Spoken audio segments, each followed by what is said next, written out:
कांग्रेस नेता शशि थरूर बीते कुछ दिनों से काफी चर्चा में है। इस समय उनकी ही पार्टी के लोग उनके खिलाफ तीखे बयान दे रहे हैं।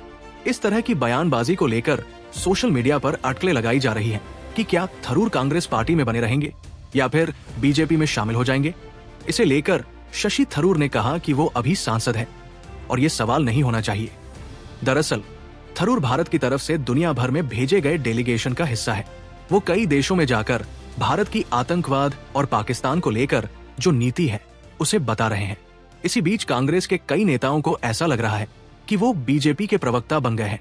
इसी को लेकर कांग्रेस कई नेता थरूर के ऊपर निशाना साध रहे हैं। वर्तमान समय में थरूर अमेरिका के वॉशिंगटन में, जहां उनसे सवाल पूछा गया कि जिस तरह कांग्रेस पार्टी के लोग आपके ऊपर तीखे बयान दे रहे हैं, उसको लेकर सोशल मीडिया पर अटकलें लगाई जा रही हैं कि आप कांग्रेस को छोड़कर बीजेपी में शामिल हो जाएंगे या फिर कोई अलग राजनीतिक राह चुनेंगे। इस सवाल को लेकर थरूर ने स्पष्ट रूप से जवाब देते हुए कहा कि मैं संसद का निर्वाचित सदस्य हूं, मेरे अभी 4 साल बाकी हैं। मुझे नहीं लगता कि किसी को भी इस तरह का कोई सवाल उठाना चाहिए। दरअसल जब से थरूर भारत के डेलीगेशन का हिस्सा बने हैं, तब से कांग्रेस के कुछ नेता लगातार उन पर निशाना साध रहे हैं। कांग्रेस के कुछ नेताओं का कहना है कि प्रधानमंत्री मोदी थरूर को अपनी पार्टी का प्रवक्ता या विदेश मंत्री बना ले, क्योंकि थरूर काम तो बीजेपी के लिए ही कर रहे हैं। कांग्रेस नेता उदित राज ने थरूर पर निशाने साधते हुए कहा था कि कांग्रेस ने उन्हें को सब कुछ दिया, लेकिन उन्होंने कांग्रेस के खिलाफ बयान देकर ये स्पष्ट कर दिया कि वो कांग्रेस का हित नहीं चाहते।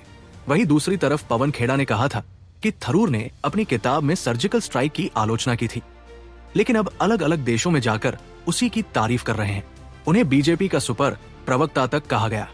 जहां एक तरफ कांग्रेस थरूर पर निशाना साध रही है, वहीं बीजेपी उनकी तारीफ करने का एक भी मौका नहीं छोड़ रही है। बीजेपी का कहना है कि थरूर विरोधी पार्टी से होने के बावजूद अपनी जिम्मेदारियों को लेकर काफी सजग है और वो बड़ी ही ईमानदारी से अपने काम को कर रहे हैं। इसके आगे बीजेपी ने कहा, वहीं दूसरी तरफ उन्हीं के पार्टी के लोग उनके खिलाफ जहर उगल रहे हैं। इससे पता चलता है कि कांग्रेस को अपने ही नेताओं पर भरोसा नहीं है।